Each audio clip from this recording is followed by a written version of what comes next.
Bom dia, boa tarde, boa noite. Bem-vindos e bem-vindas ao nosso Papo Desinformante. Aqui é a conversa semanal da equipe sobre desinformação. Vem junto!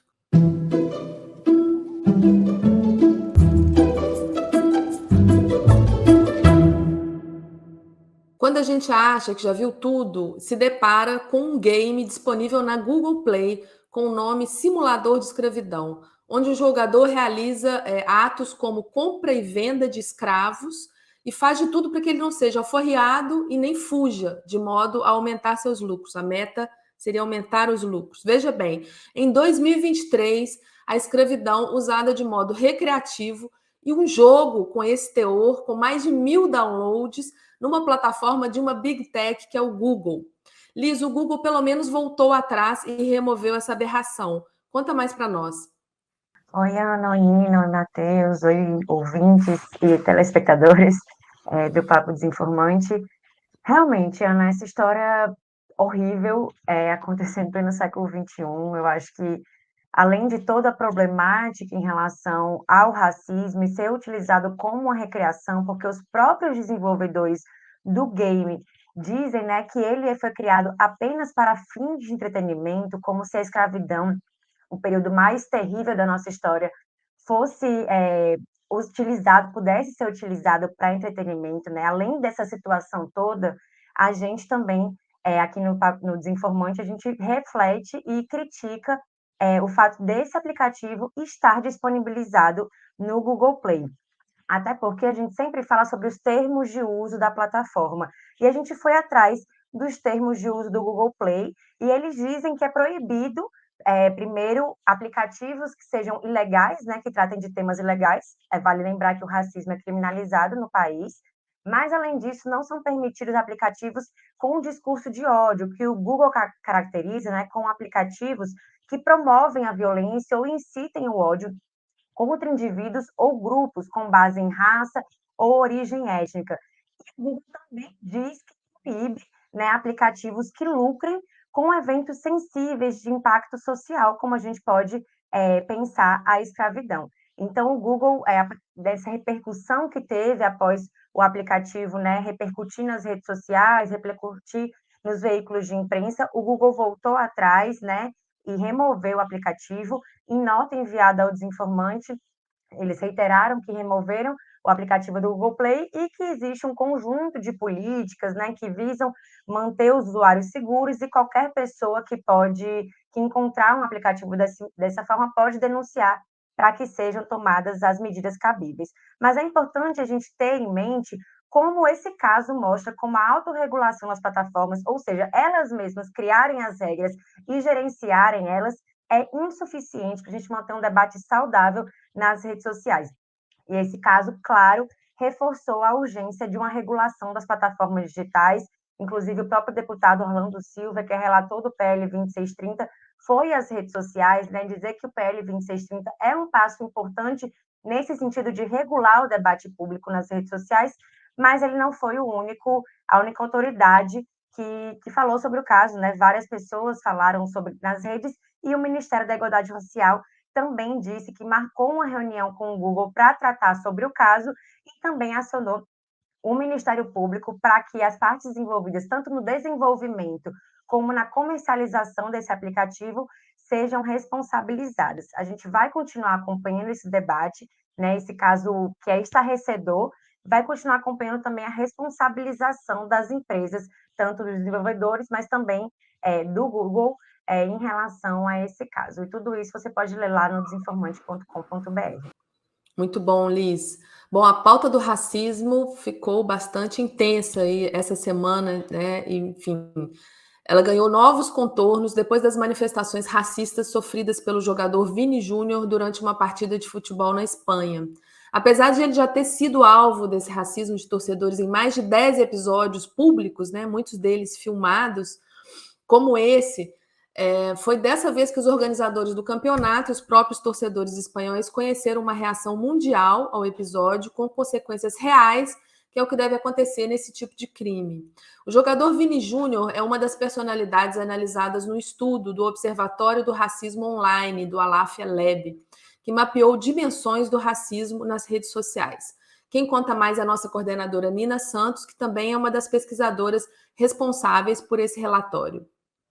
Pois é, Ana, infelizmente a gente está cheio de notícias negativas essa semana aí, de coisas absurdas acontecendo, ou acontecendo nos ambientes digitais, ou acontecendo fora do mundo digital, mas repercutindo no digital, né?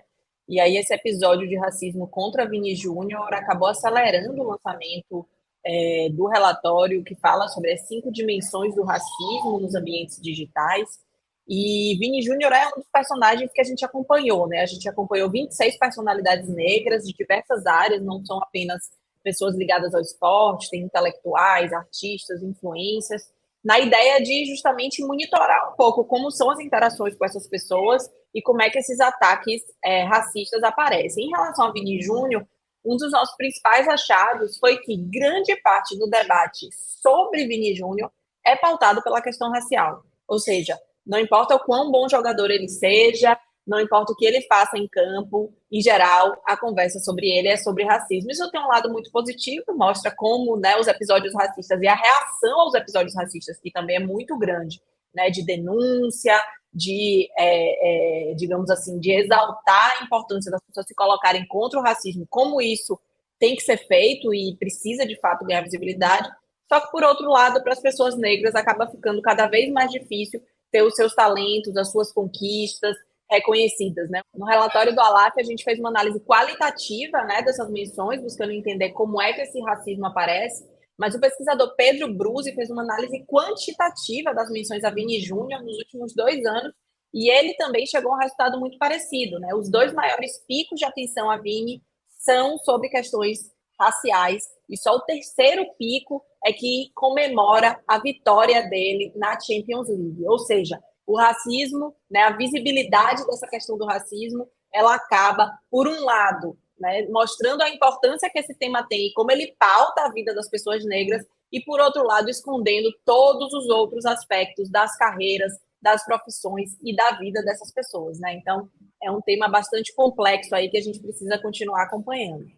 Ótimo, Nina. Agora, o estudo do Alaf trouxe ainda as 5 dimensões, né, do racismo online. Como é que vocês chegaram nesses aspectos, né? A gente estava falando ali do game, do Google, né, que traz essa dimensão recreativa do racismo, que muitas vezes disfarça, né, essa postura, disfarça essa violência. E vocês chegaram também a alguns aspectos, algumas características, né, identificáveis do racismo nas redes sociais. Você pode falar mais sobre isso? Claro, Ana, acho que esse é, assim, um dos principais achados, digamos assim, de tentar dar conta do que é esse fenômeno racista, né? Porque o que a gente começou a perceber? Que a gente não ia conseguir capturar o fenômeno do racismo escolhendo 2, 3, 5, 10 palavras-chave para monitorar. Tem palavras-chave que são muito óbvias, que as pessoas usam para fazer ataques racistas. Mas esses ataques, eles acabam dizendo respeito aos mais diversos aspectos da vida das pessoas negras. Então, a gente identificou 5 dimensões principais sobre as quais os ataques racistas nas redes dizem respeito, né? O primeiro é a aparência, então é, de fato, a cor, né? Como as pessoas, elas parecem, elas são vistas fisicamente. A territorialidade, então tem muitos ataques que falam de favelados, de pessoas periféricas, então esse lugar de onde as pessoas são associadas também acaba sendo muito alvo de ataques racistas. A religiosidade, então tem o caso notório também do jogador de futebol Paulinho, né, que expressa publicamente a sua religião, né, que no caso é o candomblé, e é atacado sistematicamente como macumbeiro e outros vocabulários desse tipo. A questão de gênero, evidentemente, que acaba perpassando aí todos os tipos de violência política, tanto no ambiente digital quanto fora dele. Então, os ataques às mulheres negras acabam aparecendo de uma forma bastante peculiar e muito mais agressiva também. E as próprias formas de expressão. As formas de expressão são uma categoria que, na verdade, a gente criou para dar conta de um outro episódio que também envolveu o jogador Vini Júnior, que foi o momento em que ele sofreu ataques racistas por comemorar um gol dançando. Ao dançar para comemorar o gol, aquilo foi visto pelos seus adversários como algo ofensivo e eles reagiram a isso com ataques racistas, o que gerou a hashtag BailaViniJúnior como reação a isso. Então, a própria forma das pessoas se expressarem, se mexerem, né, se colocarem em público é também alvo de ataques racistas. Isso mostra o quão complexo é esse fenômeno, né? Liz estava falando da importância da autorregulação, tem sim uma importância central a autorregulação também nesse caso, as regras que as próprias plataformas têm para tentar coibir esse conteúdo racista, mas mais uma vez a gente vê que isso não tem sido suficiente e as redes têm sido usadas para amplificar esses ataques. Então tá aí mais um motivo para a gente pensar em regulação e mais um nível de complexidade para a gente entender os limites e as possibilidades que essa regulação pode ter. Muito bom, Nina. Que coisa, né? Até a festa usada como manifestação racista, né? Criminalizada ou, enfim, ofendida, a sua manifestação mais genuína. Bom, vou passar aqui para outro assunto, gente. A matéria completa sobre esse relatório do Aláfia Lab você pode conferir no desinformante.com.br e também lá no perfil do Aláfia. Nina, qual que é o perfil do Aláfia? Vamos falar aí para os ouvintes e telespectadores? @Aláfia Lab, gente. Vocês encontram a gente no Twitter e no Instagram. E no LinkedIn. Ótimo. Muito bom. Agora, Matheus Soares está acompanhando para a gente uma conferência da Fundação Nobel, uma conferência sobre aí o ambiente digital e os problemas a serem enfrentados. Conta mais para nós, Matheus. Oi, Ana. Oi, pessoal que está nos assistindo, nos ouvindo também na rádio, nos streamings. Pois é, Ana, o Nobel também está preocupado com desinformação. Acontece nessa semana, a partir da quarta-feira, dia 24 de maio, a segunda cúpula do Nobel com o objetivo de debater a desinformação e a crise da confiança em sociedades democráticas. E o ponto interessante disso é que o Nobel ele reuniu diversos pesquisadores, mas também representantes da sociedade civil, especialistas em tecnologia e, claro, os seus laureados do prêmio para debater justamente esse problema global. E um ponto importante é que, além da discussão teórica, né, que ocorreu ali no primeiro dia do evento, na quarta-feira, dia 24, e que a gente acompanhou online, além de toda essa discussão teórica, o objetivo do evento também é propor soluções, né, é olhar para soluções práticas no combate à desinformação. Tanto que foi lançado, durante o evento, o painel internacional sobre ambiente informacional, o IPE, uma coalizão de pesquisadores globais com o objetivo de compartilhar informação, né, pesquisas, estudos sobre manipulação algorítmica, vieses, discursos de ódio, deepfakes. E nessa coalizão nós temos pesquisadoras brasileiras, inclusive a Nina, que está aqui conosco, mas também a Raquel Recoeiro e a Letícia Cesarino. Legal demais. Matheus, e também parece que a experiência brasileira e até o PL 2630 foram citados lá durante essa conferência. Lá não faz sentido nenhum mais, porque agora a gente pode assistir aí de qualquer lugar a conferência, mas Matheus está atento aí a essas mesas. Quem que teve por lá aí do Brasil e o que foi dito sobre essa regulação, essa proposta de regulação que está no Congresso? Sim, Ana, o Brasil esteve presente no evento que ocorreu em Washington, nos Estados Unidos, né? Foi transmitido online, mas teve esse evento presencial em Washington. E participaram do evento a Flora Rebelo, diretora de campanhas da ONG ECO, e também a professora da Universidade Federal do Rio de Janeiro, Marie Santini, né? Elas participaram do evento, falaram durante a programação. A Flora, por exemplo, trouxe o contexto desinformacional brasileiro, lembrou ali como a desinformação impactou relações sociais durante as eleições passadas, né, como familiares, amigos se distanciaram. Ela também trouxe para o debate global os esforços brasileiros para a regulamentação de plataformas, lembrou do PL 2630, toda essa mobilização, também falou das mobilizações de regulação da inteligência artificial. Já Marie Santini, ela trouxe o debate, esse olhar, né, para o sul global, justamente trazendo os gaps informacionais que existem no sul global. E a gente continua acompanhando aí esses esforços globais para debater o problema da desinformação global e local. Ana? Valeu, Matheus.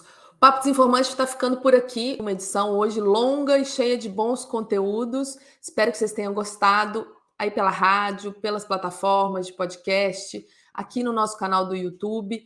Quero convidar todo mundo também para conferir o nosso Desinformante Explica dessa quinzena. A nossa designer Lena Benz traz aí todas as tretas do design e a desinformação, para todo mundo ficar super esperto. Não percam, e também as notícias mais quentes vocês acompanham no Desinformante BR, no Twitter e no Instagram. Obrigada pela audiência, pessoal. Até a próxima. Tchau.